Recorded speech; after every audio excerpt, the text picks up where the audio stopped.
Labrīt visiem šajā ceturtdienā. Esiet aicināti mūsu piektajā webinārā par mākslīgā intelekta iespējām, izaicinājumiem uzņēmē darbībā. Šodien pievērsīsimies tam, kā mākslīgais intelekts var uzlabot organizācijas administratīvos procesus. Mūsu eksperti dalīsies ar praktiskiem padomiem un jaunākajām nozares tendencēm. Bez liekas kavēšanās vārdu dodu Edgaram Voļskim, Rīgas biznesa skolas pasniedzējam un BDO Latvijas riska un finanšu konsultāciju vadītājam. Edgars dalīsies ar savu pieredzi un administratīvo procesu uzlabošanā, izmantojot mākslīgā intelekta instrumentus. Lūdzu, Edgar. Paldies, Kaspar. Labrīt, kolēģi. Prieks visus satikt šajā rītā. Un jā, kā Kaspars iezīmēja, no manas puses šodien gribētu ar jums padalīties savu praktisko dzīves pieredzi. Es varētu teikt pēdējo 9 mēnešu laikā, kad arvien vairāk un vairāk sāku iepazīt mākslīgā intelekta instrumentus, kuri mums ikdienā ir pieejami. Un, ja sākotnēji šos instrumentus es vairāk izmantoju tādā izklaides vajadzībām, tad saprotot arvien vairāk un vairāk tās iespējas, kādā veidā šie mākslīgi intelekti instrumenti var palīdzēt ikdienas darba dzīvē, tad es gribētu arī ar jums šodien padalīties par to, kā esmu iemācījies izmantot mākslīgā intelekta instrumentus kā izpalīgu sev, lai risinātu virkni. Es vienmēr viņus saucu par administratīvos jautājumus, kurus ikdienā citreiz viņi tiešām prasa zināmu laiku, līdz šim ir prasījuši pavadīt, bet izmantojot gudri un prātīgi šos instrumentus, apzināti, tad viņi uzlabo ikdienas dzīvi, padara šo manu darba dzīvi efektīvāku. Līdz ar to tad arī ir neliela prezentācija, ar kurai es šodien gribētos arī ar jums šodien padalīties. Es ceru, ka jūs redzat viņu uz ekrāna. Tad attiecīgi padalīties kādā veidā, tad izmantojot mums ikdienā katram pieejamos mākslīgā intelekta instrumentus, par kuriem es šodien pieminēšu, kā mēs varam uzlabot savu ikdienas darbu, padarīt viņu efektīvāku un pēc būtības arī šos instrumentus, kā arī esmu nosaukumā ielicis iekšā, kā mākslīgo intelektu padarīt sev draudzīgu, lai risinātu šos administratīvos darba uzdevumus. Bet tātad es šo prezentāciju esmu sadalījis attiecīgi arī divās daļās, kur es šodien no vienas puses arī parunāšu nedaudz, ko mēs saprotam ar mākslīgo intelektu, ja? Nedaudz tādas dažas teorētiskās atziņas, kuras esmu iegūs un padalīties ar jums. Un tad mēs arī, protams, pāriesim pie šiem te praktiskiem izpildījumiem, un es nodemonstrēšu šo savu ikdienas pieredzi, kā es saprātīgi, liederīgi, efektīvi izmantoju mākslīgo intelektu, lai padarītu gan mākslīgo intelektu sev par draudzīgu instrumentu, gan arī, kā uzlabot savu ikdienas darba dzīvi. Lūk, un tāpēc arī es varbūt sākšu ar tādu jautājumu, un es gribētu dalībniekiem šeit palūgt pieslēgties attiecīgi pēc šīs saites un uzrakstīt burtiski 1 minūtes laikā, pieslēdzoties pie QR koda un attiecīgi arī reģistrēties kodam, ko tad jūs īsti saprotat ar mākslīgo intelektu? Kādi 1 vai 2 vārdi, kas nāk jūsu prātā, ja jūs runājat par mākslīgo intelektu?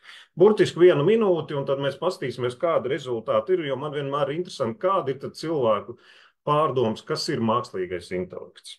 Tad 1 minūti, un es varu uzreiz uzlikšu ekrānu, tad pastoties, kādas tad idejas katram no jums rodās šeit.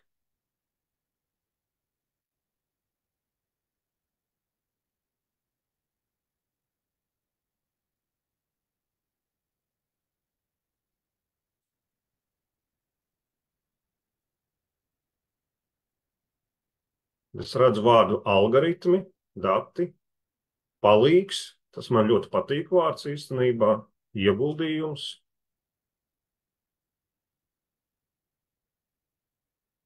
resurss, arī interesants vārds, kods, ietrenēts domājošs dators, šis ir interesants.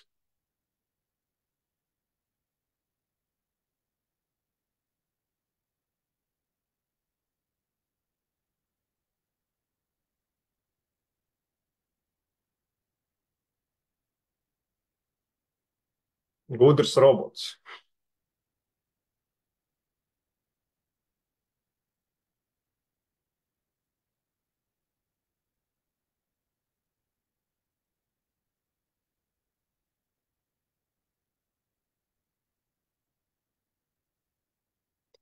Uh, Es skatos, tad minūte izcēs, mēs esam saņēmuši 13 atbildes. Jau pēc būtības man patīk no tā, ka jā, ja apkārt parādās šie tehniskie vārdi kā algoritmi, gudrs robots, kods, tad centrā parādījās šis vārds palīgs. Ja? Man šis tiešām patīk, kad arī, kad ir cilvēki, kad tiešām ir sapratuši, ka mākslīgais intelekts kā tāds, ja, ir tāds kā palīgs mūsu ikdienas dzīvē.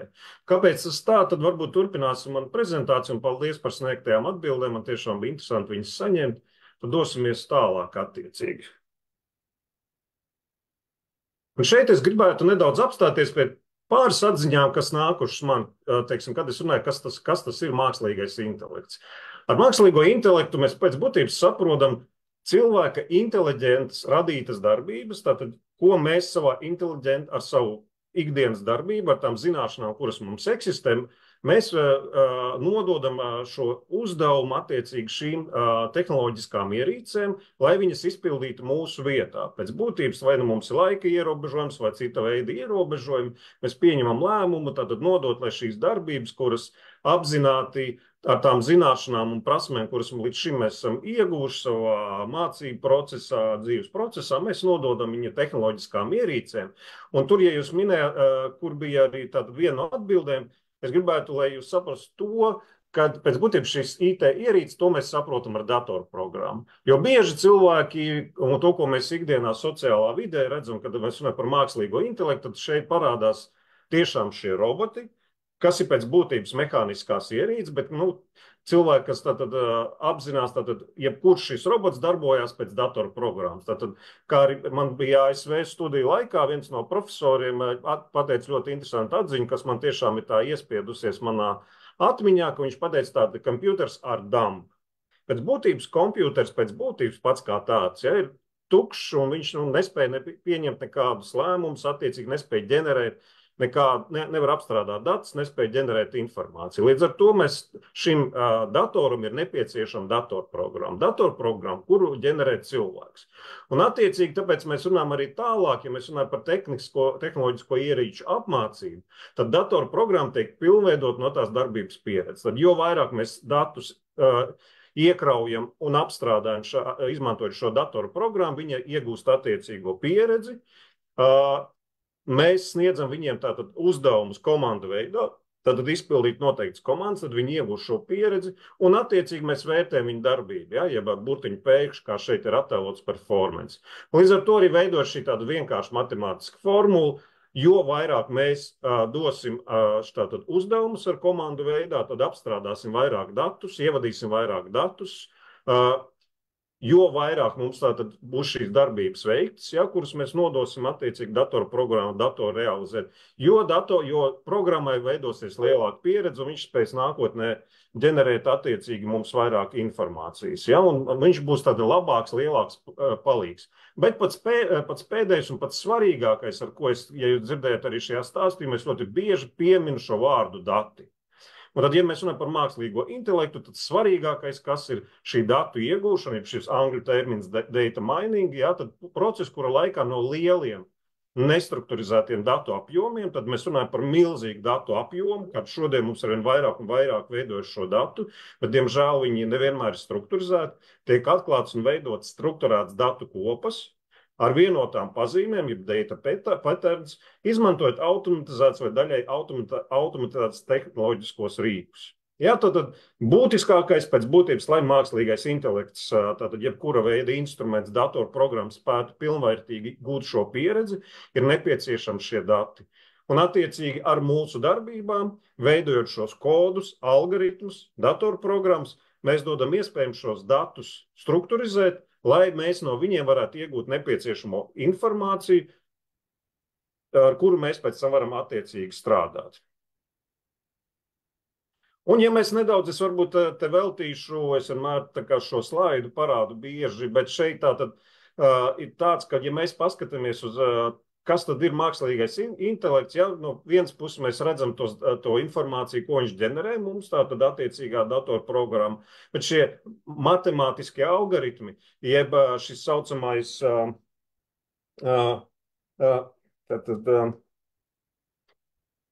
tātad regresijas modelis, kurš labajā pusē mums attēlots, ja? Tātad pēc būtības parāda, ka mākslīgais intelekts darbojas, bieži man arī profesors stāstīja, ka viņš darbojas kā vīna glāze, kurā ir daudz ielietas informācijas, daudz datu, un svarīgi mums iegūt optimālos datus, tātad izmantot šo regresijas modeli, tātad apstrādājot virkni informācijas, apstrādājot datus, tad mēs ģenerējam attiecīgo optimālo atbildi priekš sevim, lai mēs varam nākotnē tad iegūt nepieciešamo informāciju atbilstoši mūsu pieprasījumu. Un tad arī šis, teiksim, šie solīši, kur mēs iegūdam un apstrādājam informāciju, datorprogramma, tad ar nulītēm un vienniekiem, tātad saprotot to pieprasījumu, kādus vārdus mēs ieliekam, kādus datus mēs ieliekam, kādus datus mēs procesējam, mēs ģenerējam optimālo atbildi priekš sevīm, atbilstoši mūsu pieprasījumu. Tātad ir pēc būtības šis matemātiskais input-output modelis, kurš darbojās, ar kuru mēs studējot varbūt augstāko matemātiku, kurš atcerās universitātē, tad mēs ar šo informāciju varam attiecīgi darboties un iegūt nepieciešamos datus. Ejot uz priekšu, domājot par mākslīgo intelektu, tad varbūt ir pāris atziņas, kuras es gribētu šeit nosaukt četras, lai iedrošinātu katru no mums mākslīgo intelekta rīkus, jeb šīs datorprogrammas izmantot kā palīgu. Pirmā atziņa tāda: nebaidieties lietot mākslīgo intelektu un tam jautāt. Tātad tas ir jūsu palīgs, zinām mērā tas ir jūsu draugs, kas palīdz jums apstrādāt zināmus datus un iegūt nepieciešamo informāciju. Un tāpēc ir šis, teiksim, tas vārds, jeb prompting, jā, tātad, jo kvalitatīvāks pieprasījums jums būs, jo precīzāk jautājumu jūs iedosiet, jo precīzāk uzdevumu jūs sniegsiet tātad šim mākslīgajam instrumentam, jo precīzāk jums būs atbilde, jo aptverošāk jums būs atbilde. Tas ir pirmkārt. Mākslīgais intelekts ir jūsu palīgi, lai padarītu jūsu darba dzīvi efektīvāku. Tātad ar šo gribu pateikt to, ka bieži ir situācijas, kad ir jums jāsagatavo vispār zināma informācija, bet viņas apjoms ir ļoti milzīgs, un jūs apzināties, ka tas var prasīt citreiz jums nedēļu, varbūt 2 nedēļas, bet pēc būtības jūs jau zinot, kāds varētu būt beigu rezultāts, bet tas tiešām prasa no jums pietiekam daudz fizisko un intelektuālo darbu, tātad uzdodot noteikti uzdevumu mākslīgam intelektam, tātad sagatavot kaut kādu informāciju, lielu apjomu informāciju, jūs tātad nododat viņiem, bet šis trešā atziņa, kas ir ļoti svarīgākā un viena no būtiskākajām, kad, lai nodrošinātu to, ka tā informācija, ko ģenerējas mākslīgais intelekts, viņa attiecīgi ir pirmkārt kvalitatīva, gan kvantitīvā izteiksmē, gan kvalitatīvā izteiksmē, un viņi ir pareizi. Un līdz ar to ir šī trešā atziņa: pārbaudiet un verificējiet ģenerētos tekstus, attēlus un skaņas. Ja, tad svarīgi tas, kad ir virkne informācijas, ko ģenerējas mākslīgais intelekts, bet ļoti svarīgākais ir tas, kad bieži arī parādās šeit akadēmiskajā vidē, kad studenti bieži noteikti ir dzirdēts stereotips, izmanto mākslīgo intelektu, lai gatavotu kursa darbus, lai rakstītu diplomu darbus vai veiktu kādus analītiskos pētījumus. Tad ir svarīgi studentiem pateikt to, ka viņiem ir attiecīgi arī tie dati, kurus viņi iegūši, vai informācija, ko viņi ir iegūši, tad viņiem ir attiecīgi jāparāda, ka viņi ir verificējuši un pārbaudījuši gan tekstus, gan attēlus, gan skaitļus, gan skaņas, ko ģenerējas mākslīgais intelekts. Bet no otras puses, kas ir arī varbūt otra puse, kad bieži jūs apstrādājat kādu informāciju un datus un iegūst šādu informāciju, šis mākslīgais intelekts var būt attiecīgi jums arī kā papildus rīks, lai jūs arī pārbaudītu sevi. Un tas arī būtisks tāds instruments bieži, kad, ja jūs neesat droši par datiem, ko jūs pats esat apstrādājis, iegūs vai ģenerējis, tad ir svarīgi tas, lai jūs arī pārbaudītu sevi. Un šeit viņš ir noteikti darbojās kā palīgs.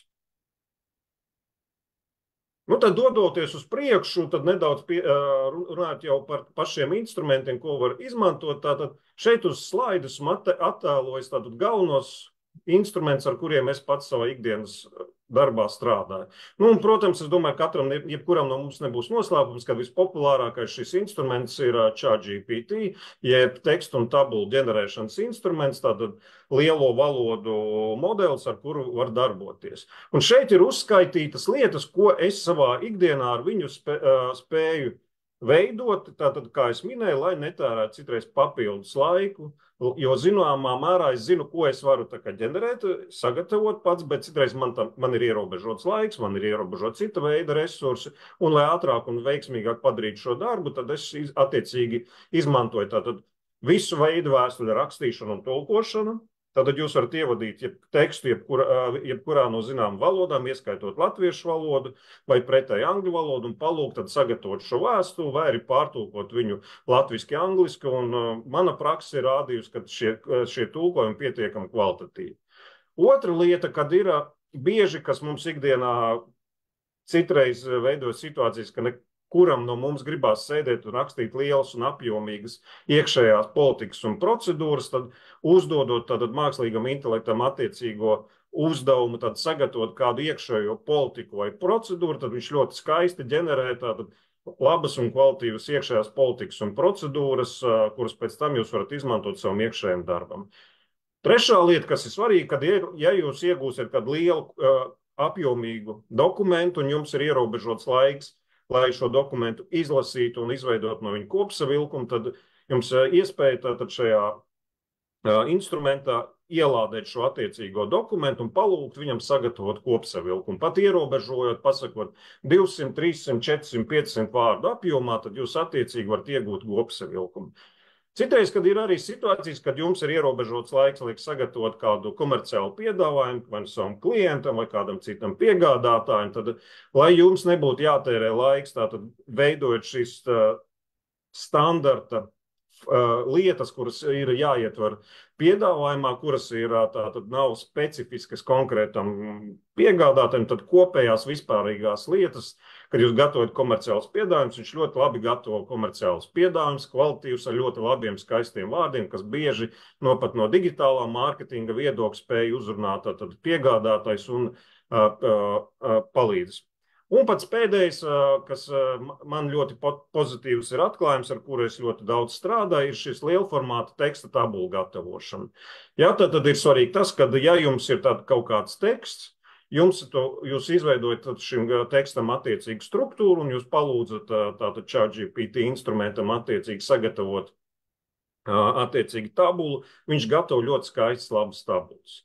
Tādī pašā laikā ir arī šis Microsoft instruments, ko jūs varat piepirkt klāt jūsu Microsoft pakotnē, un viņš ļoti skaisti analizē tekstus un no tekstiem ģenerē, pieņemsim, PowerPoint prezentācijas, spēj analizēt skaitļus, bet nedaudz varbūt es pārlieku pāri šis sarkanā atziņa, kas ir ļoti svarīga, kad, ja jūs lietojat ChatGPT, es pieskāros šeit skaitļiem, esiet ļoti uzmanīgi, jo ChatGPT pēc būtības neveic matemātiskas darbības. Tātad viņš neveic šīs aritmētiskās darbības, viņš neveic saskaitīšanas, viņš neveic reizināšanas vai dalīšanas vai atņemšanas. Viņš savā darbībā tātad paskatās iepriekšējās pieredzes, kuri veiktas līdzīgas darbības, un viņas reģenerē priekš jums. Bet šī gadījumā esiet ļoti uzmanīgi vienmēr, kāpēc arī minēju iepriekšējā slaidā atcerēties par šo datu pārbaudīšanu, tātad ir ChatGPT, viņš neveic matemātiskas darbības. Ja mēs runājam par attēlu veidošanu, tad šeit ir jums norādīti divi instrumenti, tātad Crayon un DALL-E.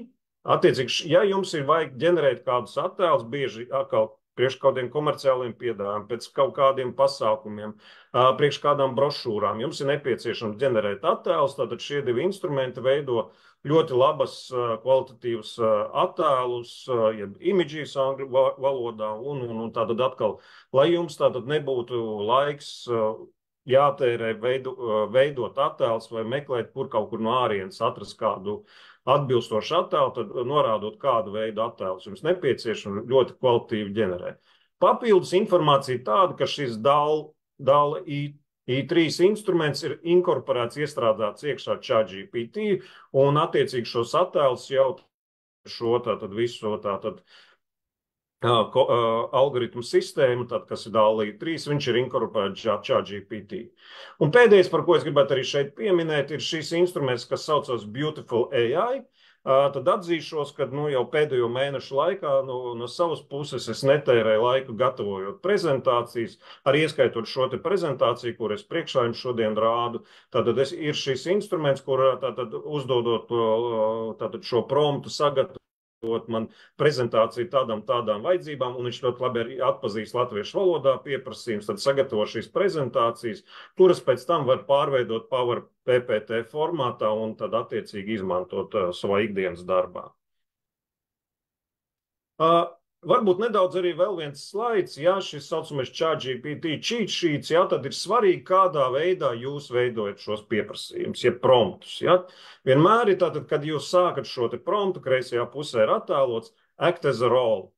Proti, jums jāpasaka, kādā pozīcijā, jeb kādā funkcijā jūs šo pieprasījumu veicat. Tad priekš kam, ja, kurš būs lietotājs. Ja? Tad viņš pēc būtības arī darbojās, ja, šis ChatGPT instruments, tad saprotat, kas jūs arī attiecīgi esat. Ja? Tad jūs norādat, ko konkrēti jums vajadzīgs. Tad jūs sniedziet konkrētu uzdevumu, ja, jeb komandu, kas viņam būtu jāizpilda. Ja, un tad jūs arī maksimāli mēģiniet sniegt detaļas par to, ko jums vajadzētu. Norādiet, kādi ir ierobežojumi, tātad, kam nevajadzētu būt arī pretēji, ja, tātad pie beigu rezultāta. Un arī tātad attiecīgi, kādā veidā jūs gribētu, lai šis, teiksim, šī informācija, kas tiek priekš jums sagatavot, attiecīgi kādā formātā. Ja. Un attiecīgi, ja, tātad ir šie keywords šeit arī norādīti, ja, kad svarīgi izmantot šos vārdus, pēc kuriem viņš tad vadoties, jā, atceroties tātad šo te optimālo pieprasījumu funkciju, tātad viņš pēc šiem vārdiem tad sāk saprast, kā strukturizēt jūsu datus, jā, pēc būtības jūsu pieprasījumu, lai ģenerētu tādu strukturizētu informāciju, ar kur jūs pēc tam varat darboties. Un arī šeit ir tādas papildus lietas, ja jūs tā kā darbojaties personāla daļā, Human Resources virzienā, jā, tad pēc būtības, jā, tad viņš var palīdzēt jums uzrakstīt arī jūsu CV, jūs varat meklēt sociālos tīklos informāciju un arī analizēt darba tirgu, kā sagatavoties pārnām par jūsu algu un kā sagatavoties jūsu intervijai, tad sev uzdodot, teiksim, pāris galvenos jautājumus. Jūs ziniet, ka jūs rīt iesiet uz interviju, tad pasakot, kādi būtu uz šodien būtiskākie 3-4 galvenie punkti, uz kuriem jums vajadzētu nokoncentrēties, gatavojoties rītdienas intervijai. Ja, tad ļoti noderīgs instruments arī šajā HR, ja personāla pārvaldības virzienā. Tātad, arī viens no, teiksim, es nesen aprunājos ar vienu kolēģi, kas tieši ir personāla daļas vadītāja, un kad viņa bija saņēmusi vairākus CV, un no šiem CV tika atlasīti 3 galvenie pretendenti, kas pēc būtības bija diezgan līdzvērtīgi, tad papildus kā 4. lūgumu šos CV-im tātad ielika attiecīgi ChatGPT, norādot, kad lūdzu izanalizēt šos 3 pretendentus, apskatīt viņus no 5 galvenajām tātad viņu kvalitātēm, personīgām kvalitātēm un sniegt savu viedokli, tātad ChatGPT sniegt savu viedokli pēc šīm 5 norādītām kvalitātēm, kurš viņa prāt būtu tad šis optimālais darba ņēmējs. Un tad, ja jums ir kaut kādas šaubas par kādu no potenciālo darbinieku, kur jūs gribētu pieņemt, jūs varat salikt kopā abas puses un tātad nonākt pie optimālā risinājuma no jūsu puses. Tātad. Ko es tagad gribētu darīt? Burtiski es gribētu, man ir ļoti ierobežots laiks, bet es gribētu burtiski veltīt, jums parādīt pāris piemērus, kā es esmu strādājis un esmu sagatavojis pāris pieprasījumus, kurus gribētu nodemonstrēt, kā es to, ko es jums līdz šim minēju, kādā veidā esmu izmantojis. Un sākšu es šo ChatGPT, ja, un paskatīsimies tātad, ko tad es no savas puses esmu sagatavojis un padalīties nedaudz ar savu pieredzi. Tā.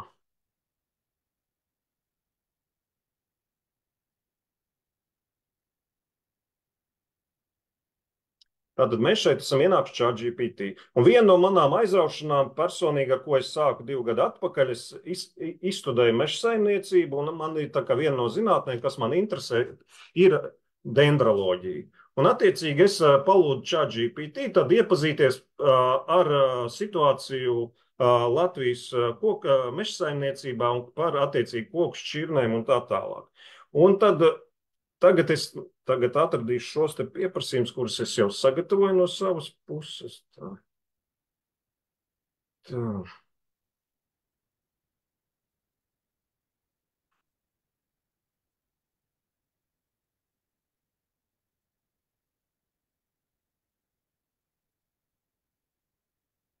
Pirmo es sagatavoju, nosauciet 10 liņās. Tātad.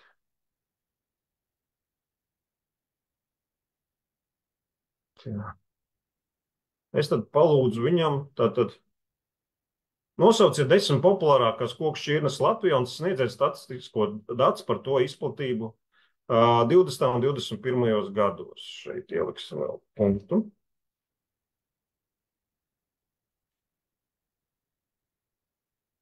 Un rekuņš man ātri iegūst, man dod informāciju, ieskaitot arī latīņu nosaukumus par populārākajām koku šķirnēm. Un, attiecīgi, kā jūs redzat, ņemot vērā, ka es iepriekš biju strādājis arī ar tabulām, tad viņš arī, redziet, man izveido arī tabulu tādu nelielu. Jā, tātad, kurā gadā koku šķirne, platība hektāros, procentuālais daudzums. Un tad es, lai iegūtu tādu pilnveidīgāku tabulu, es sagatavoju pieprasījumu, lai viņš man sagatavo arī tabulu par šādiem datiem.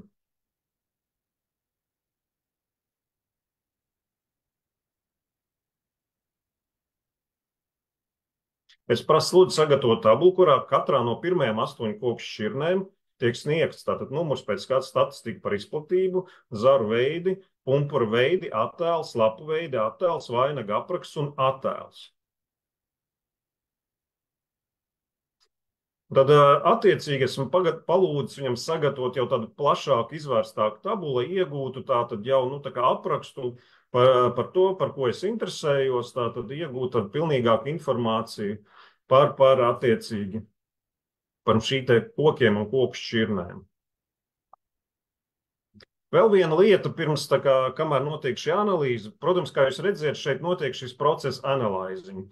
Un arī, tā teikt, varu pateikt vēl viens novērojums, ko es pamanīju, lai apstrādātu jau lielāku datu masīvu un procesētu attiecīgi šīs te atbildes, ko esmu novērojis, tas prasa, protams, spēcīgus un jaudīgus datorus. Un ja jūsu datorā ir tātad, diemžēl šī RAM atmiņa nav pietiekami jaudīga, tad tas var prasīt zinām laiku, un citreiz viņš arī nespēja ģenerēt nepieciešamo informāciju priekš jums. Līdz ar to tas nedaudz aizkavē viņa darbību. Līdz ar to tātad esat gatavi, ja jūs lūdzat apstrādāt liela apjoma informāciju, tad tas zināmā mērā var prasīt arī zināmu laiku no jums. Un kā mēs redzam, šeit viņš kaut kā ir nedaudz aizkavējies.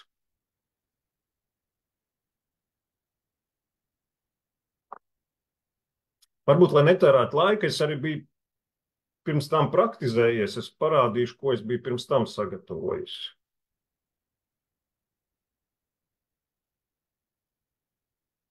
Protams, viņš man negrib.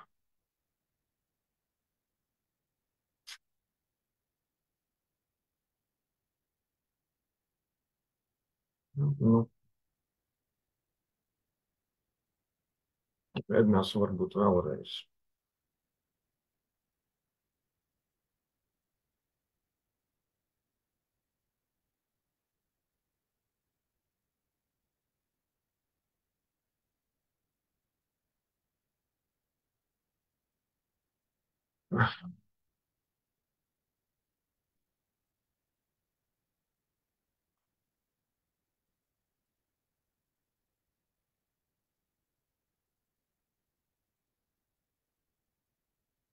Viņš tagad arī gatavo. Kā redzēt, tātad, lai iegūtu pilnu aprakstu, tad skaistā tabulā, tad attiecīgi pats tātad instruments man veido ļoti skaistu tabulu, kur es pēc tam varu iekopēt gan Wordā, gan Excelī.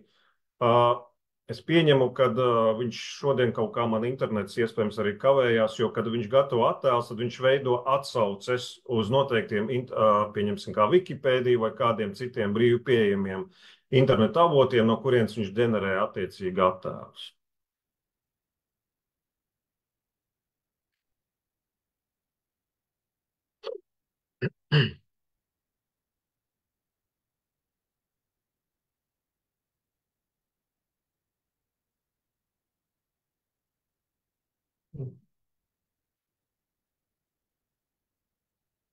Varbūt, lai netērētu pavisam laiku, attiecīgi es gribēju pašu pēdējo jums parādīt no savas puses vēl vienu interesantu lietu. Vēl vienā, teiksim, no nozara, kas man interesē, un es ļoti daudz analizēju, tā ir aviācija. Un es atļāvos tātad, ko izdarīt, tātad apskatīties mūsu nacionālo avialīniju Air Baltica un kādā veidā tātad kādu informāciju var ģenerēt no viņa šī. Un tad es paņēmu tādu kopsavilkumu par 2023. gadu. Un kas ir publiski pieejams materiāls. Un reku ir šis dokuments pats.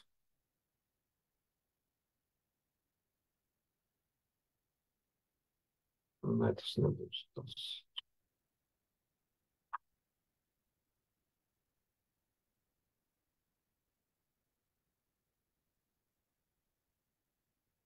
Tādiem kaut kā viņš man negrib strādāt.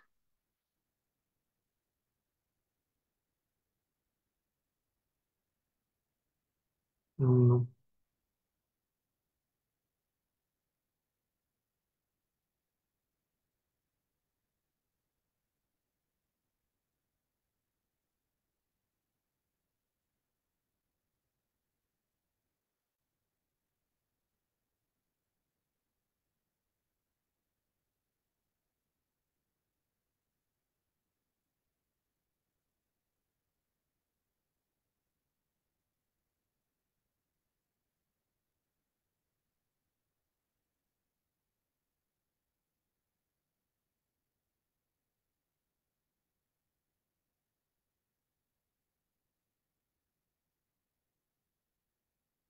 Un tad ielādējot šo te Air Baltica pārskatu, kas publiski pieejamo, es viņam vienkārši palūdzu tādu uzrakstīt promptu tūliņās.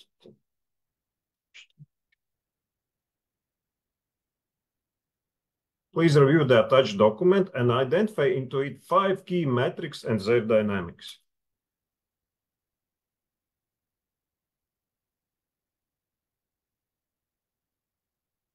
Tad attiecīgi no šī 50 lapspušu lielā dokumenta viņš identificē man 5 galvenos performances rādītājus, kuri tad ir Baltikam ir bijuši, uz kuriem būtu tad vērts ņemt, uz kuriem būtu vērts skatīties. Un tad es palūdzu viņam tādu lietu, kad would you please, lai tagad labāk šī informācija būtu uzskatām, ko viņš tagad ir ģenerējis priekš manīm, un būtu vieglāk ar viņu darboties, tad es viņam attiecīgi palūdzu tādu lietu, kad lūdzu, lai viņš man uzzīmē priekš šiem 5 rādītājiem attiecīgi zīmē attēlu. Un kā es minēju, tad šis instruments ļoti labs, lai zīmētu attēlus.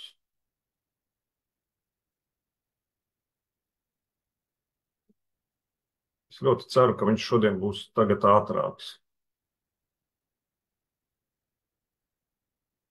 Un kā jūs redziet, tā tad attiecīgi šeit ir ļoti skaisti, viņš tad uzzīmējis, man ir bārčārtus, tātad, ja par, teiksim, 23. gadu, jā, tātad gan procentu izteiksmē un tā tālāk. Protams, viņš man palūgt arī citādā veidā šos datus attēlot, bet tātad ir svarīgi tas, ka, ja jums nepieciešams ātri sagatavot analīzi par kādu tādu uzņēmumu, apstīties viņu galvenos rādītājus, apkopot šos rādītājus un attiecīgi vizualizēt šos rādītājus, tad šis instruments ļoti ērts ir, lai jūs tātad iegūtu šo te sākotnēju informāciju, ar kuru pēc tam jūs varat tālāk darboties. Jo pēc būtības tātad iespējams, ka jums, lai jūs šo uzdevumu, kā es ar ko šodien sāku, varētu iegūt šo visu informāciju, lai iepazīties ar 50 lapspušu dokumentu, tas varētu jums prasīt, vismaz vairākas stundas attiecīgi. Ja jums vēl jāsagatavoja kāds, teiksim, atskaiti par kaut kādiem 5 rādītājiem, rēķinieties, tā ir vēl viena stunda. Ja jums ir nepieciešams attēlu uzzīmēt, vēl kādu stundu aiziet. Kā jūs redzējat, tad mēs šo darbiņu paveicām pat ar manu aizkavēšanos, diemžēl man nedaudz internets kavējās šeit. Tātad pēc būtības to mēs izdarījām 5 līdz 10 minūšu laikā. Tad attiecīgi ar šo darbojoties tālāk, jūs varat tālāk tātad darboties šajos ietvaros. Tā kā mans laiks ir iztecējis, es nedaudz atgriežoties uz tabulu, tad šeit ir arī, pieņemsim, maziņa pēdējā lieta, atcerieties, pieminēju šo prezentāciju veidošanu. Un ja mēs arī ieliekam šo te dokumentu šajā Beautiful AI instrumentā, ja, un tad es palūgtu viņam sagatavot, please prepare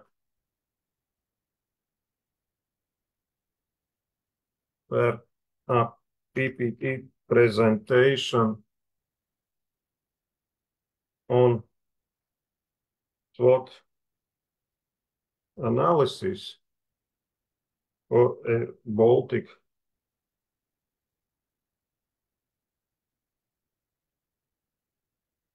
aspect attached document. Kā jūs redzat, šeit esmu pievienojis attiecīgi šo te dokumentu, tad viņš dod iespēju tātad pielikt šo, un tad viņš pēc būtības nedaudz pielabosim. Viņš mums vienkārši pēdējā tātad demonstrācija, tātad kā viņš veido tādu attiecīgi šīs te prezentācijas izmantojot tātad jūsu piedāvāto informāciju, atkal tātad apstrādāt šos te datus.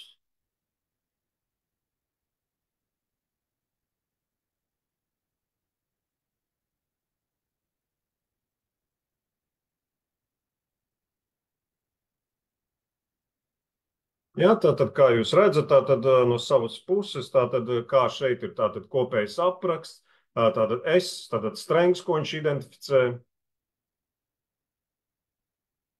Jā, tātad redz, ka pēc būtības man ir šī prezentācija jau sākotnēji gatava. Jā, un tad es viņu no savas puses, jā, tad, kā jūs redzat, viņš ir ģenerējis man slaidus, ar kuriem mēs pēc tam varētu darboties, sagatavot šo SWOT analīzi. Kā jūs redzat, nu šādu sākotnēju prezentāciju, lai jums sagatavot, jums noteikti tas prasītu kādu dienu. Nu, man tas prasīja, kā jūs redzējat, 5 minūtes, jā, tad arī pat ņemot vērā manu lēno internetu. Jā, un tātad visi šie te būtiskākie punkti, ko, teiksim, jebkurš ārējais jūsu priekšnieks sagaidīt, ka jūs gatavot, pieņemsim, šo SWOT analīzi, tātad izmantojot šo instrumentu, jā, ieskaitot arī šo sustainability jautājumus, jūs tagad varat sagatavot. Un šis pēc būtības dokuments arī pēc tam jums ir pieejams attiecīgi PPT formātā, un jūs ar viņu varat pilnībā darboties, lai viņu izmantotu. Tas būtu no manas puses šodien tātad viss. Paldies par uzmanību, atvainojos par nedaudz aizkavēšanos, pārlecot savam laikam, bet, nu, paldies par uzmanību. Tas bija tāds ātrs skrējiens, kā uzlabot savu dzīvi, nedomājot tik daudz, kā tas tehnoloģiski darbojas, bet kā padarīt par draudzīgu instrumentu, kā uzlabot savu ikdienas administratīvo dzīvi. Paldies par uzmanību. Paldies, Edgar, par vērtīgo ieskatu un padomiem. Vēlējos tikai vēl piebilst arī no savas puses, kas pamanīs, ka ChatGPT nestrādā. Arī atkarīgs no viņu pusē ir, cik daudz noslodzi ir, jo, kad tikko iznāca pa brīvu attēlu ģenerāciju jaunajā modelī, tad arī viņš taisīja ļoti zemes kvalitātes attēlus un kā viņš tos resursus izmanto. Bet tālāk jau vēlos iepazīstināt ar Kristapu Stedovu, Skolio produktivitātes produktu speciālistu, un Kristaps iepazīstinās mūs ar Microsoft Copilot un kā tas var atvieglot un optimizēt administratīvos procesus. Lūdzu, Kristap. Jā, paldies, Kaspar, un paldies arī Edgar par lielisko pārskatu. Ievadu šajā te mākslīgā intelekta palīgu pasaulē. Un šodien samērā ātrā tempā iepazīstināšu jūs ar to, ko tad organizāciju administratīvajā dzīvē procesos varat uzlabot ar Microsoft piedāvāto risinājumu Copilot. Un pats esmu, kā jau Kaspars sacīja, produktivitātes IT risinājumu speciālists. Tiesa gan pēdējā pusgada laikā man biežāk dēvē par Misteru Copilotu, tāpēc, ka palīdzu klientiem, kolēģiem un plašākai pasaulē saprast, ko tad ar šo te rīku kopumu darīt. Un to palīdzēšu arī jums šai reizē saprast un iepazīties. Tiesa gan atejot soli atpakaļ, šobrīd pārstāvu uzņēmumu Skolio. Un, kā teikt, runājam ar jums no Skolio puses un esam vadošais Microsoft partneris Latvijā un arī Baltijā, piedāvājot diezgan plašu pakalpojumu klāstu, vēsturiski sākot no licencēšanas, bet ejot aizvien plašāk gan mākslīgajā intelektā, gan daļa no jums mūs jau droši vien arī pazīst kiberdrošības IT infrastruktūras lauciņā, tāpat arī dažādu datu analītikas pakalpojumu pusē. Un šogad arī esam kļuvuši par Microsoft gada partneri tieši ar mūsu mākslīgā intelekta risinājumiem, par ko arī drīzumā varēsiet lasīt plašāk. Bet runājot par mākslīgo intelektu un darbu, redzat, ka šeit prezentācija man ir angļu valodā tālāk, un droši vien jau no pirmajiem slaidiem nopratāt, ka tulkot to latviski varbūt pat būtu counterproductive, jeb drīzāk tas radīt vairāk mīnusu nekā plusu. Un te ir tāds samērā svaigs pētījums par to, kā cilvēki darba vidē izmanto mākslīgo intelektu. Un redzat, šeit auditorija jeb respondenti ir sadalīti 4 grupās. Tātad power useri, tie, kas izmanto pilnīgi visu jauno, kā Edgars, kā Kaspars izklausās, visticamāk arī daļa no jums. Tad ticu, ka lielāka daļa no jums pat kas šodien ir pieslēgušies īpaši dzīvajā, varētu būt kaut kur starp šīm te 2 kategorijām jauniņiem un pētnieki, tātad tie, kuri skatās uz ko tad vispār var izdarīt un kaut ko arī paši sāk darīt un pamēģina jaunās lietas, bet varbūt tās ne visas no tām ievieš vai mēģina ieviest savā ikdienā. Un tad, protams, ir arī skeptiķi, kuri bieži saka, ka gan jau citiem nodara, vai arī drīzāk tev viss tik tāds mārketings, tāpat jau praksē neko nevar izdarīt. Tātad šādas te 4 respondentu grupas sadalītas, un te varam redzēt, kā tad šie cilvēki izmanto mākslīgo intelektu ikdienā. Un jautājumi ir bijuši gana plaši, bet kas ir svarīgi, ka arī skeptiķi šeit ir ieguvuši kādu labumiņu. Jo redzam, pat lielākajā daļā atbilžu vairāk kā 50% skeptiķi arī tomēr kaut ko no šī visa dara. Un es teiktu, svarīgākā lieta, ko izcelt un arī ko aicinātu jūs katru no šīs dienas klausītājiem darīt, ir pirms pieķeraties kādam uzdevumam, pajautājiet sev, vai mākslīgais intelekts šo te uzdevumu varētu atvieglot. To pats arī sāku 22. gada nogalē, kad ChatGPT tā plaši ienāca ikdienā, un šobrīd ja ne katras vismazākās lietas, tad aizvien biežāk un biežāk jautāju sev, vai šo, piemēram, šķietam sarežģīto e-pastu, kur man jāuzrunā daudz dažādas cilvēku grupas, lai viņi man atbildētu un lai viņi arī saprastu, ko es esmu domājis, vai, piemēram, tur var palīdzēt mākslīgais intelekts, manā ikdienā visbiežāk Copilots. Un redzam, ka pie šī jautājuma tiešām daudz piestrādā un piedomā. Bet ejot tālāk tad, par to, kā mākslīgais intelekts ietekmē darbu, šeit redzam tādas pamatīgi izceļamās atbildes, kur arī skeptiķi, kā redzat, vairāk kā 50% gadījumu atbild pozitīvi, proti, ka viņiem kaut kādā ziņā šie mākslīgā intelekta rīki palīdz, piemēram, būt radošākiem, piemēram, būt produktīvākiem un arī fokusēties svarīgākajam. Te ir arī vesels lērums ar citiem parametriem, kas ir īpaši varbūt noderīgi, ja jūsu uzņēmumā ir izaicinājumi ar darbinieku noturēšanu, jo zinām, ka ļoti konkurētspējīgu atalgojumu sniegt nav tik vienkārši, bet darbiniekus darbā notur ne tikai atalgojums, bet arī kopējā vide, arī tas, cik labi vai slikti viņi mēdz justies par to, kā tad viņiem ikdienas darbu paveicam. Tāpēc, piemēram, šī motivācijas uzlabošana vai iespēja labāk sabalansēt darbu ar privāto dzīvi var būt pietiekami nozīmīgi. Un tātad mākslīgais intelekts šajos jautājumos tiešām var palīdzēt, un domāju, ka tie, kur no jums iekrīt šajos pētnieku vai spēcīgo power useru lietotāju grupās, domāju, ka jūs arī varat māt ar galvu šeit līdzi, ka tā patiešām ir. Bet te dodoties pie Copilota. Tātad Copilots šeit ir ar lielo burtu, tiesa gan tas kļūst aizvien vairāk par tādu kā saskarni. Un Microsoft no savas puses šo te Copilotu ir padarījis par saskarni praktiski visos savos rīkos. Tiesa gan no administratīvās puses mēs vairāk fokusējamies uz knowledge workers grupu, jeb tiem darbiniekiem, kuri ikdienā izmanto datoru. Tātad raksta pietiekami daudz e-pastus, veido dokumentus, atskaitas, prezentācijas, sazinās ar citiem attālinātajās sapulcēs un tam līdzīgi. Tiesa ir arī papildus šīs darbinieku grupas vai funkcijas, kā piemēram pārdošanas departaments, kā IT drošība vai IT departaments, kur tad ir vēl papildus īpaši vērtīgās funkcionalitātes. Tiesa gan šodien vairāk fokus uz lielo bildi. Un, ja esat dzirdējuši par Microsoft Copilot iepriekš, nevar jūs vainot apjukumā, arī mani kolēģi un brīžiem pats Microsoft sarunās ar mani jautā vēl,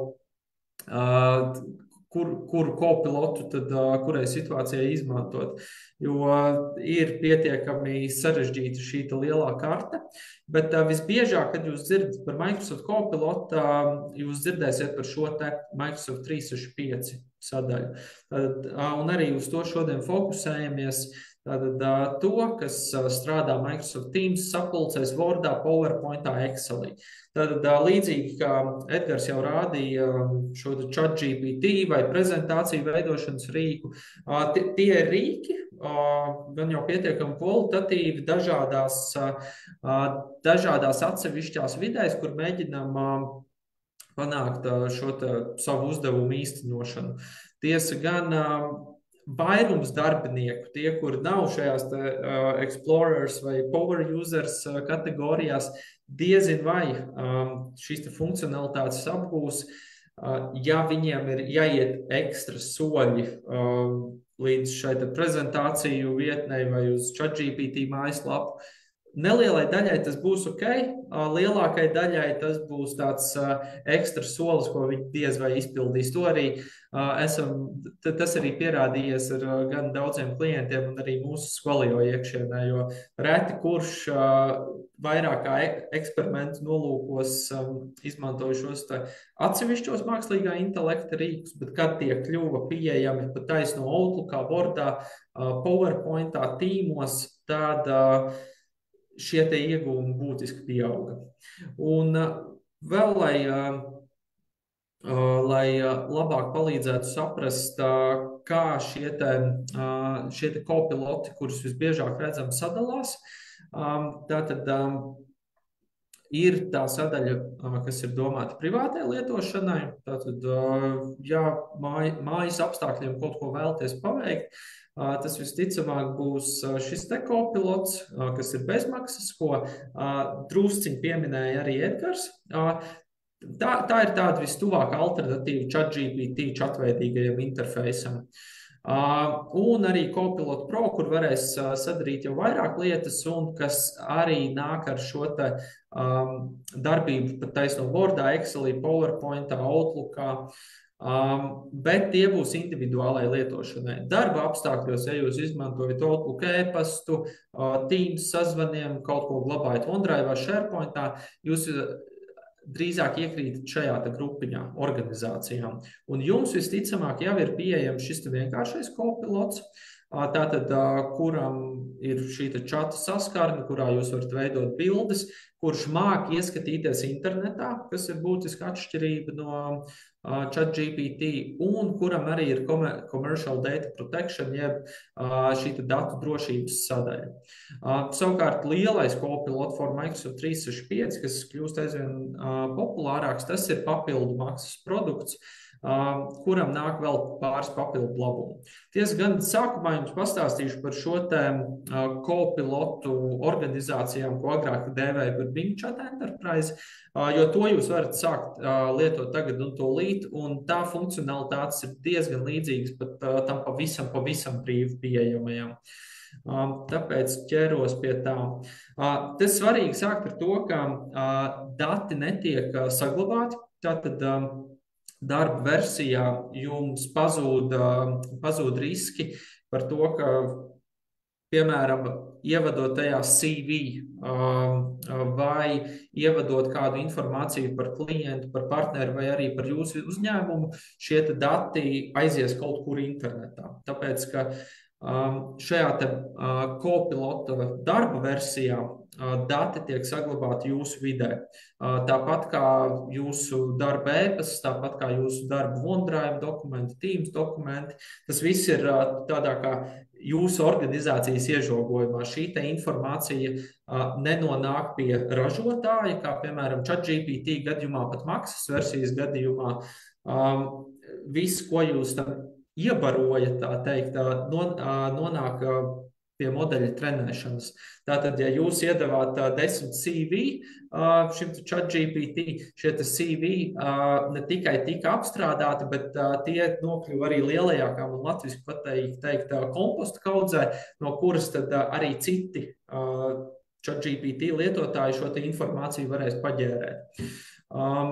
Kas praktiski arī nozīmē to, ka šie dati ChatGPT gadījumā nonāk līdz Amerikai, un ja jūs esat pietiekami regulētā nozarē, varbūt kaut kas ir finanšu sektoru saistīts, vai arī jums ir pietiekami augsti riski, ka varētu būt nepieciešama ļoti solīda šī personas datu apstrāde, tad noteikti apsveriet šī te Copilot izmantošanu, kas ir jūsu Microsoft 365 pakā, kopā ar e-pastu, Wordu, Excel, PowerPoint, tīmiem un tā tālāk. Jo tad šie dati tālāk neaizplūst. Un tas, ko jūs varat šajā Copilotā darīt, pie kura jūs varat tikt klāt jebkurā browserī, interneta pārlūkā dodoties uz copilot.microsoft.com, vai ja izmantojat Edge pārlūku, tad šajā te labajā sānā vai Windows operētāja sistēmās arī labajā sānā. Iespējas ir pietiekami plašas, jūs ne tikai varat ar to čatot, bet arī iedot tam dokumentus, kas var būt arī latviešu valodā vai citās ne angļu valodās, un arī vaicājumus jūs varat veikt pret to latviešu valodā. Ātri parādot, kā tas izskatās praksē. Tātad šeit mums, piemēram, ir Skolio lapa, un šis Copilots man te skaisti pieejams sānā, un, redziet, varu pievienot tam failus, varu pievienot tam bildes un arī prasīt ģenerēt bildes. Un tā kā šai reizē nevarēšu jums parādīt plašākus demo, tad aicinu jūs doties uz Skolio mājaslapu, ja jums tas ir interesanti. Un Skolio mājaslapā zem Copilot for Microsoft 365 jūs atradīsiet jau detalizētākus video, kā piemēram personāla daļā, projektu vadībā, juridiskajā departamentā, IT departamentā izmantot gan šo te bezmaksas pieejamo Copilotu, gan arī to Copilot for M365. Bet vairāk fokusējoties uz to, ko tad var darīt šis Copilot for M365. Svarīgi saprast, ka arī tas izmanto lielos valodu moduļus, tātad to pašu GPT-4 dažādās versijas, kas ir aizmugurē ChatGPT, tāpat arī DALL-E, bilžu veidošana, DALL-E 3. Bet svarīgi, ka šis M365 kopilots ir savienots ar jūsu Microsoft grafu, kas praktiski nozīmē to, ka tas spēj tikt klāt jūsu e-pastiem, jūsu Teams sarakstiem, jūsu Teams sapulcēm, jūsu SharePoint Teams dokumentiem. Un, kā jau minēju, tas ir pieejams pa taisno plaši izmantotajās lietotnēs, kā Teams, Word, PowerPoint, Excel, Outlook un tā tālāk. Tad nav jāiet kaut kur papildus, jāver vaļā internets, tā teikt, lai šo te rīku izmantot. Kas visliederīgāk būs tādam klasiskajam lietotājam, kurš uz tehnoloģijām varbūt ir ne gluži uz jūs, bet nav tas, kurš mēģinās visu jauno, ja būs nepieciešams ieguldīt pārāk daudz, veikt pārāk daudz soļus pa vidu. Un līdzīgi, kā statistika rādīja, tātad šeit Microsoft ar Copilotu fokusējas uz palīdzību radošumā, produktivitātē un prasmju uzlabošanā. Tātad līdzīgi kā Edgars rādīja, ātri varam izveidot prezentāciju vai kādu dokumentu, mums nav pie tā jāsēž stundām vai dienām ilgi. Tāpat arī ātri varam apskatīt, kas tad ir noticis e-pastos, izvēlkot tikai svarīgāko ārā, radīt arī ātrākas atbildes un ne obligāti piedalīties visās sapulcēs. Un arī zemāka līmeņa darbiniekiem, tad iesācējiem, teiksim, īpaši jauniešiem, kuri viegli darbojas ar šiem rīkiem, bet varbūt nav tik plaša dzīves pieredze vai nav tik augsta izglītība, pagaidām viņi spēja paveikt vairāk. Tātad tiek uzlabot šīs te prasmes, jo mākslīgā intelekta palīgs, šajā gadījumā Copilots, pareizi izvaicāts, palīdzēs radīt, piemēram, pietiekami laba līmeņa, kā arī Edgars rādīja citos rīkos, šo te SWOT analīzi. Jā, lai šo te visu praksē ieviestu, ir jāiziet vairākiem līmeņiem. Tātad tikai tad, kad individuālā līmenī, darbinieku līmenī būsim ieguvuši šo te labumu, tikai tad varēsim doties tālāk uz departamentu vai funkciju un nonākt pie šiem te organizācijas iegūmiem. Šai reizē par to dziļāk ne. Tas ir viens no servisiem, ko arī piedāvājam gan ar Copilotu, gan ar citiem mākslīgā intelekta rīkiem, lai nebūtu tā, ka tikai daži gūs šo te labumu, bet lai jūs nonāktu līdz šīs te piramīdas spicai un visam uzņēmumam no tā būtu jēga. Ir virkne mazo lietiņu, ar kurām Copilota pasaulē vērts sākt. Ja ir sagadījies, ka jums šis Copilots jau pieejams, tad šis M365 Copilots varat kaut ko no šī visa arī pamēģināt. Bet šai reizē, jau arī tuvojoties noslēgumam, vairāk vēlējos uzsvērt šo te funkciju iegūmus, departamentu iegūmus. Un tāda ar Copilotu ir dažādos departamentos un svarīgi, ka ir arī pietiekami labi detalizēti šie te ceļi, kā pie ieguvumiem nonākt, izmantojot Copilotus. Piemēram, no sales puses svarīgi ir vienmēr uzlabot pārdošanas rādītājus, aptvert vairāk klientus, dabūt vairāk konvertācijas un to izdarīs dažādie sales pārdošanas lomu speciālisti. Un tad te ir arī dziļāks ieskats, kā, piemēram, palielināt šo te sales pārdošanas apgrozījumā apjomu katrā darījumā. Un, ja ejam dziļāk, tad arī katram no šiem KPI, katram no šiem rādītājiem ir dziļāks ieskats, kā tad katru no šīm funkcijām praksē paveikt. Šai reizē nepietiks laika, lai tajā ietu dziļumā. Bet atkal tas ir tas, ar ko mēs varam palīdzēt. Kā piemēram šeit, tātad pārdošanā ātrāk pārdevējs var tikt galā ar lielu e-pastu apjomu, tāpat arī pārdevējs var ātrāk atrast, īpaši pie lieliem produktu portfeļiem, vajadzīgo informāciju un ietērpt to klientam vērtīgā veidā, vai arī nodot šo teiksim, atgriezenisko saiti produkta komandai, produktu vai servisu komandai.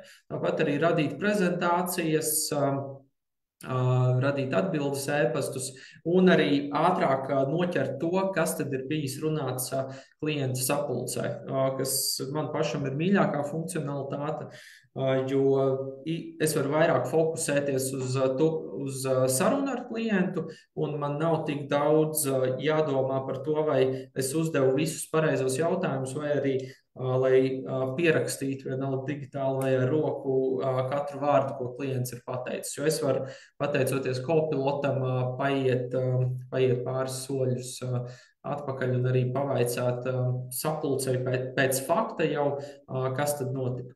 Te ir vēl arī citi piemēri, kā varētu izskatīties pārdevēja diena, un arī mums Squalio lēnām padarot šo te kopilotu pieejamāku, šī kļūst jau par reālo praksi. Ir arī citas lomas, kā piemēram personāla vadība, kā piemēram finanses, kā piemēram IT, kur arī visi šie KPI, jeb indikātori ir dziļāk apskatāmi un realizējami, bet, kā minēju, šai reizē tajā dziļāk neiesim. Kas vēl svarīgi, Copilot Studio ir rīks, kas palīdz šo kopilotu pasauli paplašināt. Tātad, ja jums ir kādas eksistējošās sistēmas, no kurām jūs labprāt ievāktu datus, piemēram, lai pārdošanas cilvēki veiksmīgāk varētu atbildēt klientiem, balstoties uz sarunām ar citiem klientiem, tad jūs izmantosiet Copilot Studio, lai šīs sistēmas saslēgt kopā. Un, piemēram, atbildot e-pastam, izmantojot Outlooku, Copilots spēs paskatīties uz CRM sistēmā un tad sniegt šo jau labāko, kvalitatīvāko atbildi. Tā pārdošanas cilvēku uz katru no šiem e-pastiem varbūt ietaupot laiku, varbūt palielinot kvalitāti. Tehniskajā pusē tik dziļi šoreiz neiesim, jo īsti nezinu, cik otrā pusē esat IT pārstāvji, bet vienkārši pāris piemēri, kur tad šie paplašinājumi pieslēdzas. Tāpat arī piemērs ar to, kā tad tas galā izskatās praksē, ja šie papildus rīki ir pieslēgti. Te, piemēram, varat redzēt Teams vidi, kur čatojat tīmos, līdzīgi kā var čatot Slackā, Discordā, WhatsAppā un citur. Tad šajā gadījumā tīmā uzdodam vienkārši jautājumu par šajā gadījumā sistēmas izstrādes kļūdām vai izaicinājumiem, un tad pat aiznot no šīs sistēmas Copilots iedod atbildi ar visām atsaucēm. Tad atsaucēm uz konkrēto sistēmu. Līdzīgi tas varētu būt uz CRM sistēmu vai kādu produktu datu bāzi, kur tad, no kuras šī informācija tiek saņemta. Bet, noslēdzot par šo mūsu piedāvājumu vai šo Microsoft un citu mākslīgo intelekta risinājumu ieviešanu praktiskā dzīvē, īstos uzņēmumos, mūsu pakalpojumu portfelis ir izaudzis visai plaši. Pats vairāk pārstāv tos servisus, kur ir šis Copilot vārdiņš, piemēram, Copilot Headstart, kas palīdz visus šos labumus jums iegūt organizācijā, tos, ko Copilots sniedz, bet mums ir arī citi servisi, par kuriem droši vien tādā pirmā līmeņa sarunā arī saprastu, vai jums no visa šī klāsta kaut kas varētu palīdzēt mākslīgo intelektu aptvert jau stipri plašākā mērogā jūsu organizācijā. Bet runājot par vai noslēdzot ar šo Copilotu sadaļu, tātad mūsu pieeja ir, ka sākotnēji mēs kopīgi ar jums saprotam, ko tad jūs vēlaties izdarīt, palielināt kvalitāti, samazināt laiku dažādiem uzdevumiem, samazināt manuālā darba ieguldījumu, iespējams arī uzlabot darbinieku labklājību, samazinot šo manuālā darba ieguldījumu. Tad, ko vajadzētu izmantot un kādos procesos tas tieši notiks. Tad saprast, kur sākt, kāds ir pirmais solis, kur risinājumu kādā veidā palaist, ieslēgt un arī kā apmācīt darbiniekus. Un tā ir arī tā kā plašāka puse, jeb kā tad līdz darbiniekiem novest šīs pārmaiņas. Jo, kā praksa rāda, vienkārši palaižot kaut kādas apmācības stundiņā izstāstot, ka, hei, redz, kur jums ir šāda un tāda poga, un tagad visi spiediet uz šīm pogām, rezultāts visticamāk nebūs ātrs un nebūs tāds, kādu mēs sagaidījām šajā pirmajā sadaļā. Tāpēc ir vērts iziet šiem posmiem, ja jūs tiešām vēlaties iegūt šos mākslīgā intelekta labumus. Tā kā saku jums paldies par uzmanību, un ja vēlaties vairāk uzzināt par to, kā tad darba vidē plašā mērogā un droši izmantot mākslīgo intelektu, tad aicinu jūs sazināties ar mums, izmantojot šo skolio@skolio.com e-pastu. Tā kā saku jums paldies un dodu ekrānu atpakaļ Kasparam. Paldies, Krista, par informatīvo prezentāciju piemēriem. Gribēju nepateikt sākumā skatītājiem, ka droši uzdodiet jautājumus, tālāk jau nodošu.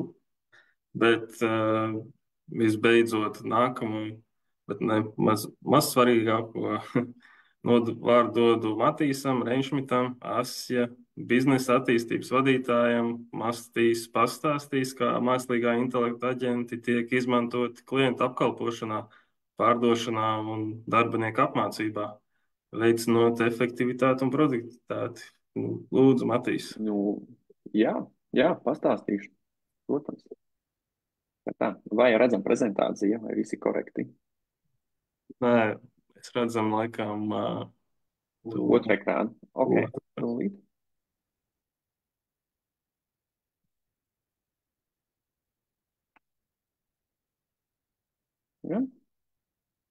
Jā, tagad vajadzētu būt visam kārtībā. Ir.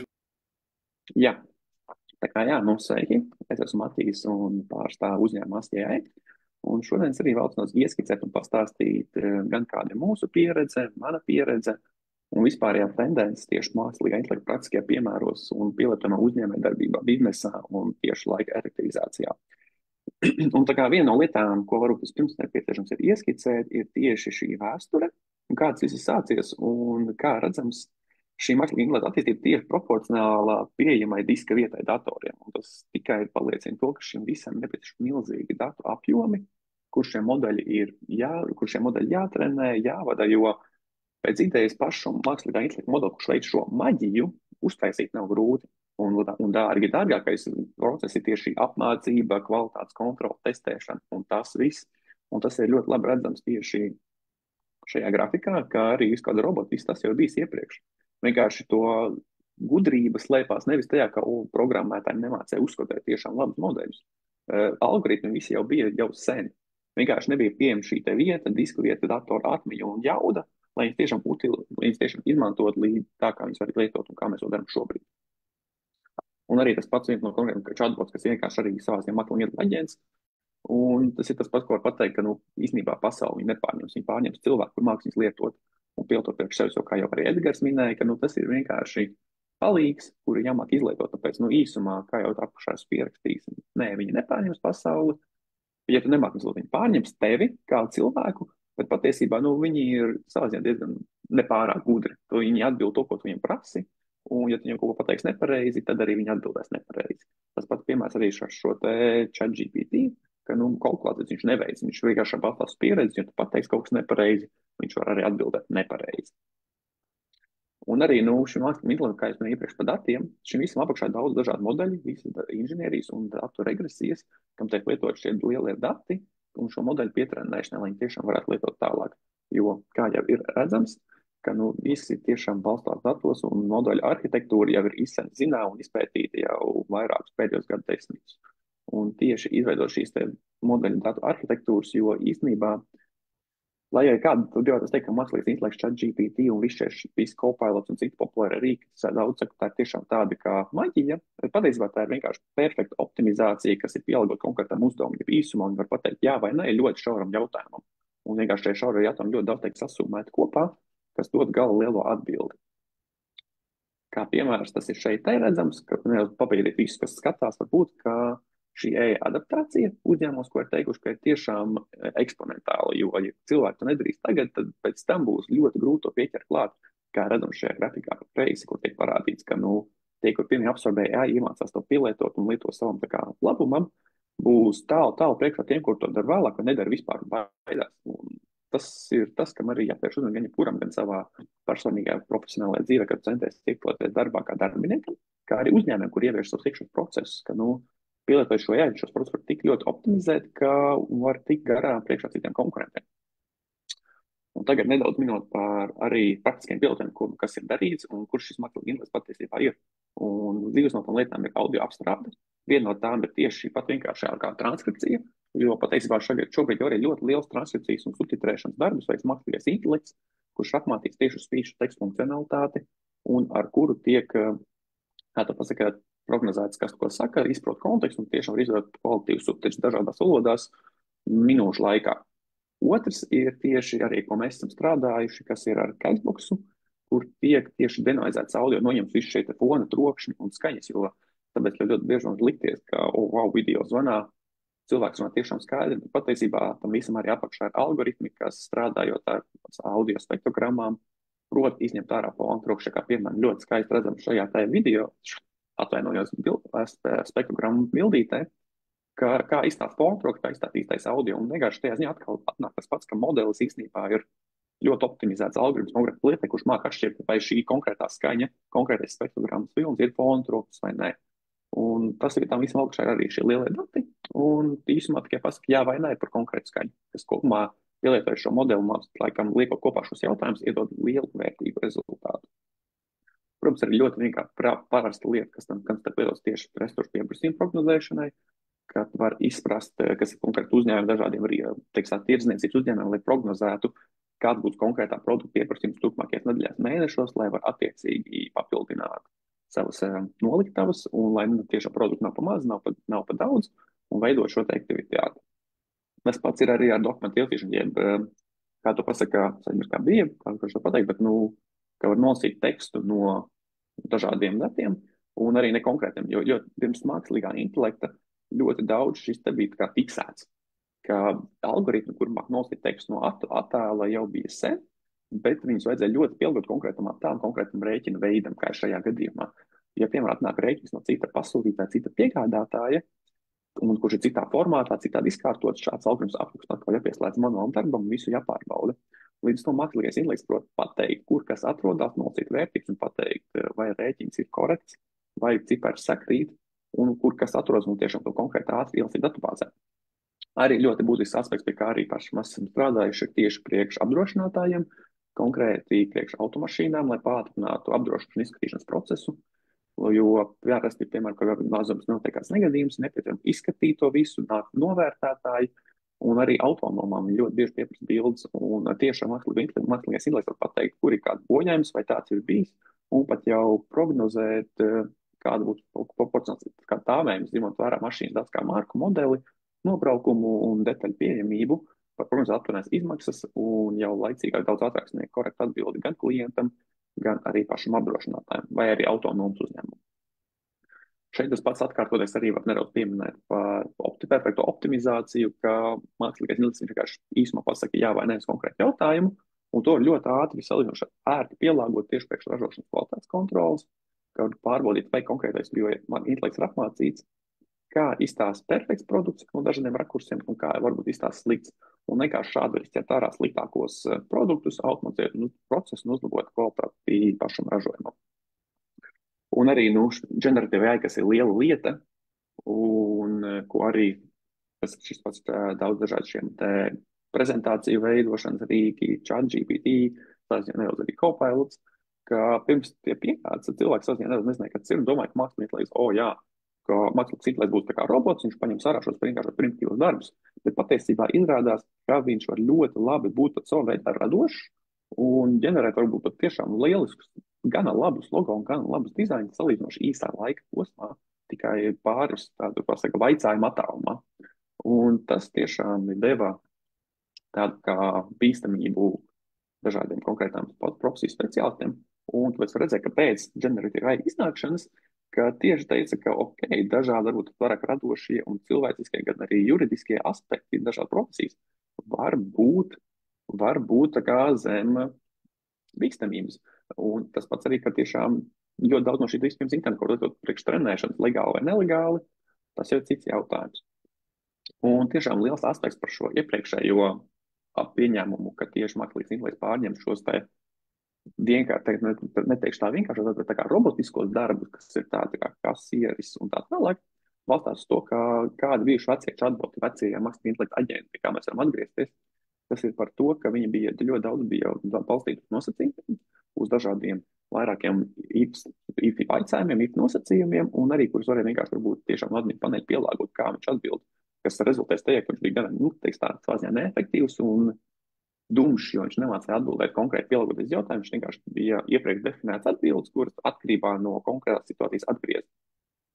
Tam visam nākamais solis bija, ka tieši OpenAI izlaida ChatGPT-4 custom GPTs, kurai pievienot savus dokumentus, apmācīt, teiksim, tādu kā savu modeli, bet tik un tā galā tas ir lielais valodas modelis, kurš, kā jau arī Edgars minēja, nav kalkulators un nav pat, kā teiksim, viņš nav tik gudrs konkrētās specifiskās lietas, viņš vienkārši valodas modelis, kurš var runāt kā cilvēks un māk salīdzinoši radoši domāt, balstoties lielu iepriekšēju pieredzi. Līdz ar to varēja iznākt tā, ka jā, viņš var atbildēt balstoties šiem dokumentiem, visu kaut ko, bet šī atbilde nebūs tik ļoti konkrēta, kā gribētos. Viņa sniegs informāciju, bet nebūs tāda konkrēta, kurš tiešām var arī uzdos precizējuši jautājumu. Par šo tavu jautājumu varbūt, piemēram, kā šajā gadījumā par Tesla vai Chevroletu, ka kāda Tesla vai kāds Chevrolet. Tas arī ļoti daudz kā maina atbildi. Vispārīgi atbildi viņš var iedot, bet viņš var iedot konkrētu atbildi konkrētai situācijai. Tieši tāpēc nāca klāt šo tehnoloģiju kā RAG, bet Retrieval Augmented Generation, kas uz konkrētā zināšanu bāzes pārveido par vektoru datubāzi un arī vaicājums pārdot par vektoriem un pēc tā velk ārā faktus un savēl konkrētus faktus ar konkrētiem vaicājumiem un, ja fakti nepietrūkst, uzdot precizējušus jautājumus un izmanto šos valodas modeļus tikai kā nelielu daļu, lai definētu cilvēkam saprotamu atbildi balstoties šiem te faktiem. Un kā rezultātā var iegūt daudz labākus, teiksim, tā virtuālos aģentus. Un šāds ir viens no šiem ir mūsu aģentiem, ko mēs arī esam izstrādājuši paši Latvijā, var teikt, savus ragu un valodu modeļus, lai varētu pielāgot tiešām dažādiem uzņēmumiem piedāvāt virtuāls aģents, kas ir ne tikai kā chatbots, bet var strādāt kā pārdošanas cilvēks, kā pat savā veidā veikt arī augsto izpēti ar e-pastiem un daudz tālāk. Un mēs arī par šādus, ka dažādus piemērus parādīšu tālāk. Šeit neliels ieskats tajā te, kā mēs veidojuši, ka var arī izprast, ko klients prasa, pielāgot saturu ar konkrētiem datiem, labot šos faktus, kurš varbūt nesakrīt ar to, ko vajag, pārējie pār faktu datubāzi, lai tiešām nodrošinātu, ka vai nu klientam, vai arī tiekšējā daļas pārdošanas cilvēkam ir tiešām pareizi aktuāli pieejamība visiem datiem. Tā arī šeit ir neliels piemērs no tā, ka pats no iespēja, ka mēs jau minēju, ka AI jāizmanto kā palīgs, kas ir tiešām ļoti labs, teiksim tā, ļoti labs nosaukums. Un tas nozīmē to, ka tiešām šis chatbots saprot, ka viņam nav atbildes jautājumu, ko cilvēks tieši prasa kaut kas ļoti konkrēts, kaut kas ļoti specifisks. Ir tiešām iespēja cilvēkam reāli likt viņu pārņemt, lai radītu cilvēkam lielisku pieredzi. Un, teiksim tā, māksliniekam liekas ir, bet bez cilvēkiem jau nekas nenotiek.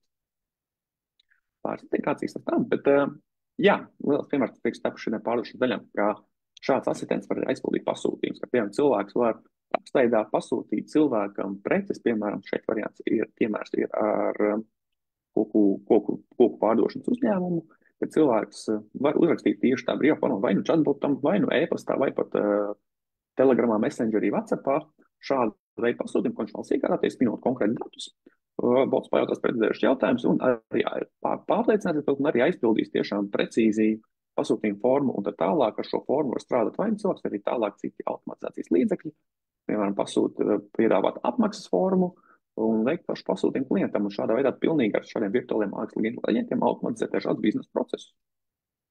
Tā pašam arī būtisks faktors ir un piemērs tieši jauno darbinieku apmācību, kas arī, teiksim tā, ka, pašā pārdošanas darbos, ka cilvēkam, kad viņš strādā ar produktu un klientiem, tas produkts ir jāpārzina, un tiešām apmācību šo produktu apmācības un dažādi citi iemesli var ļoti daudz aizņemt laika tieši gan jauniem aģentiem, ka viņš teiks tādā dīkstāvē, ka arī pašiem pieredzējušiem klientiem atņem viņu darba laiku, viņš var veltīt varbūt vērtīgāk un dažādām citām veidiem, kas uzņēmumos vairāk naudu.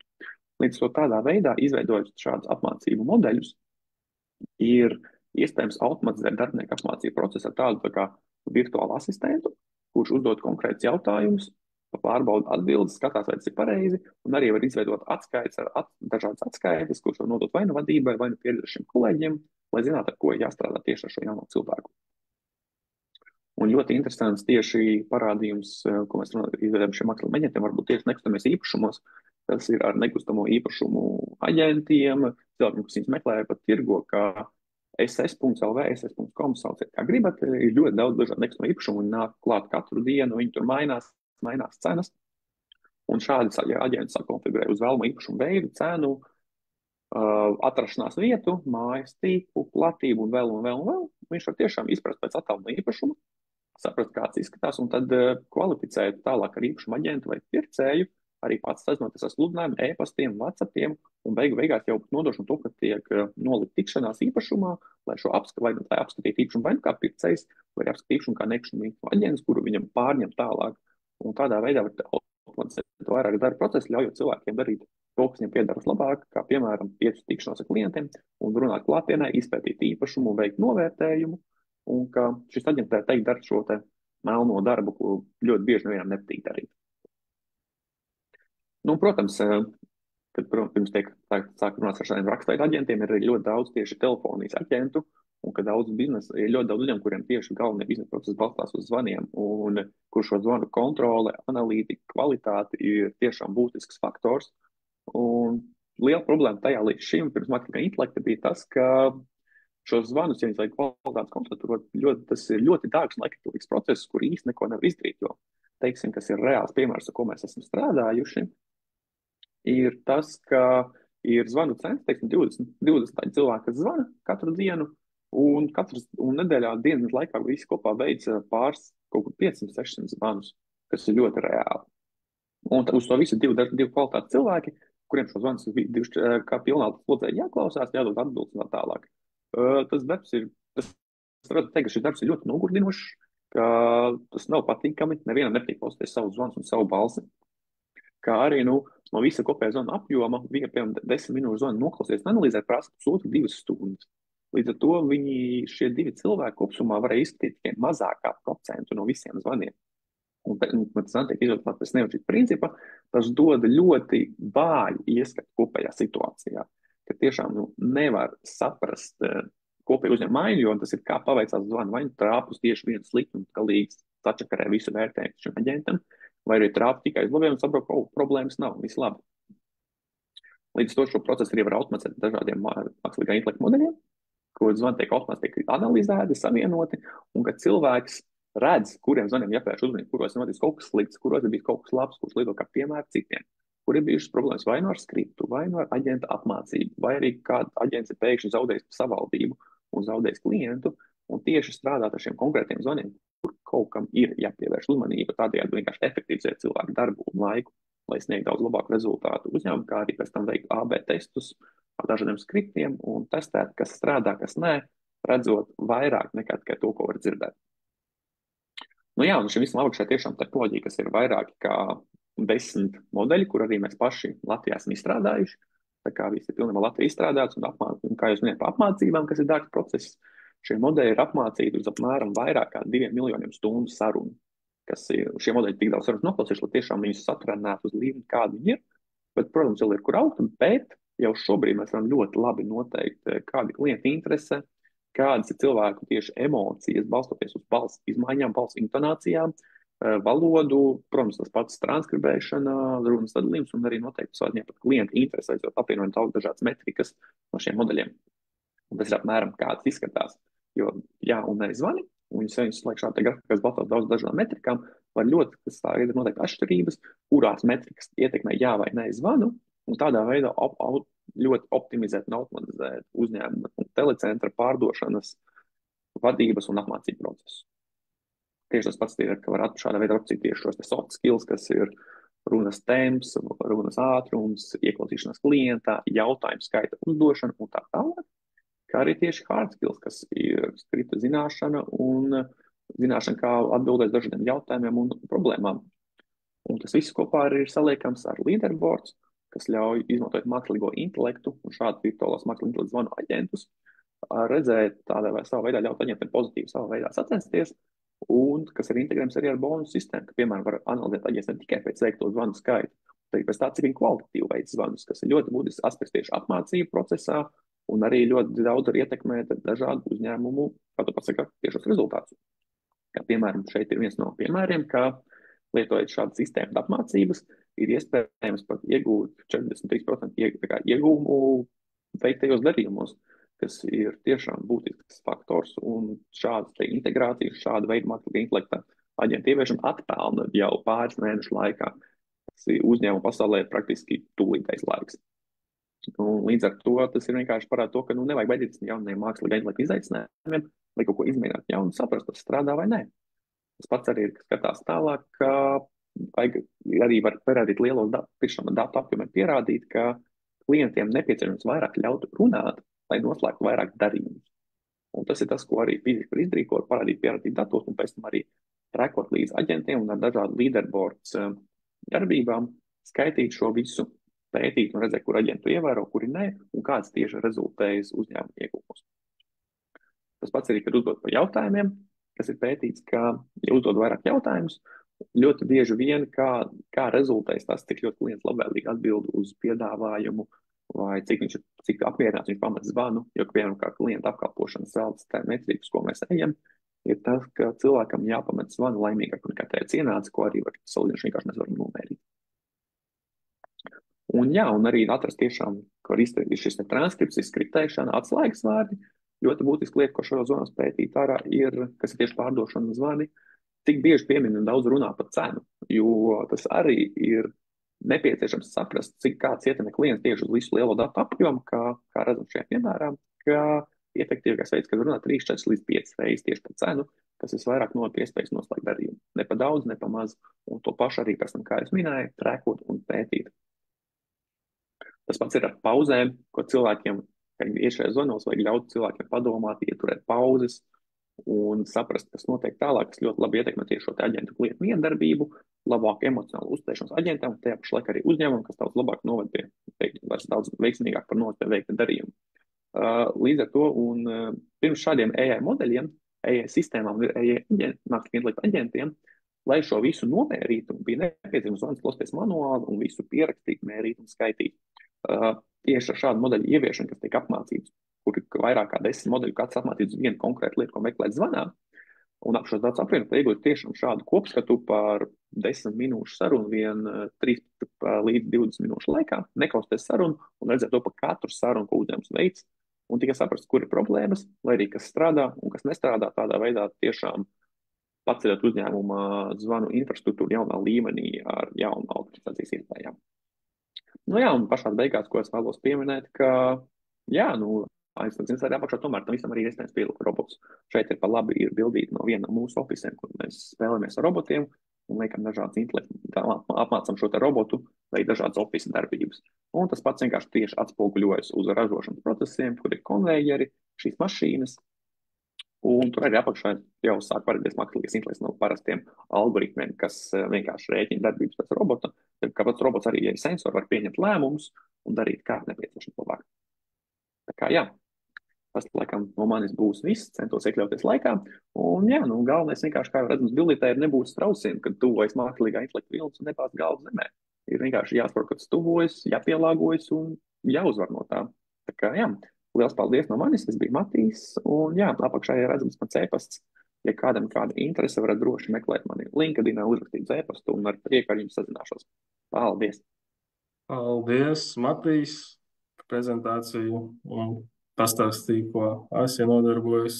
Cerams, klausītājiem sniedza vērtīgas atziņas, varbūt kādas idejas, kā viņi var ieviest savā darbā, mākslīgā intelekta uzņēmumā.